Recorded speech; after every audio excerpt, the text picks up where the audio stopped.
Kita akan menyaksikan video proyek kerjasama Indonesia dan Tiongkok. 接下来将播放印尼中国合作项目短片。 Sebagai tetangga dekat dengan sahabat akrab, hubungan Indonesia dan Tiongkok telah terjalin sejak abad ke-7 Masehi. Selama berabad-abad, kedua negara telah melakukan kerjasama, mulai dari perdagangan barang hingga pertukaran ilmu pengetahuan, serta budaya di sepanjang jalur sutra maritim kuno. Saat ini, rute perdagangan kuno ini telah berkembang menjadi platform kerjasama Belt and Road Initiative. Indonesia telah berhasil mensinergikan BRI dengan poros maritim global melalui penandatanganan MOU on Jointly Promoting the BRI Cooperation pada tahun 2018 yang membuka era baru kerjasama strategis dan konkret antara Indonesia dan Tiongkok.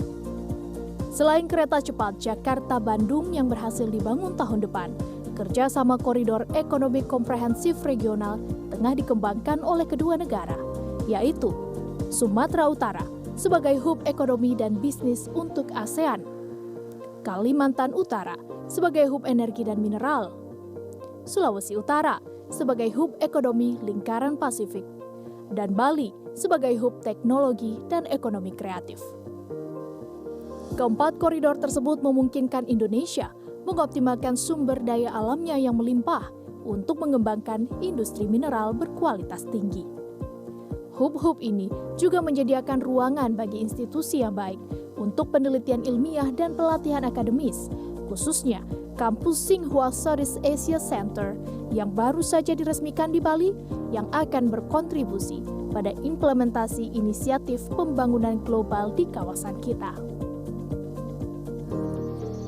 Baru-baru ini, Presiden Joko Widodo telah melaksanakan peletakan batu pertama di kawasan industri hijau yang akan dibangun di Kalimantan Utara dengan investasi potensial dari Tiongkok dan Uni Emirat Arab.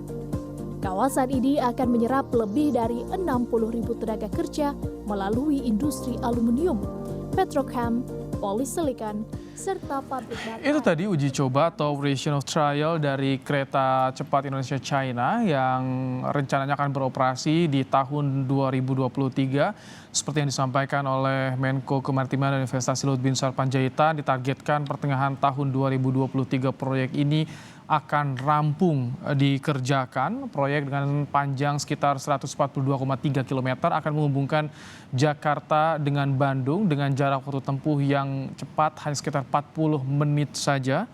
Dan ini adalah pertemuan antara Presiden Jokowi dengan Presiden Xi Jinping yang menyaksikan langsung bagaimana uji coba dinamis proyek kereta cepat Indonesia-China.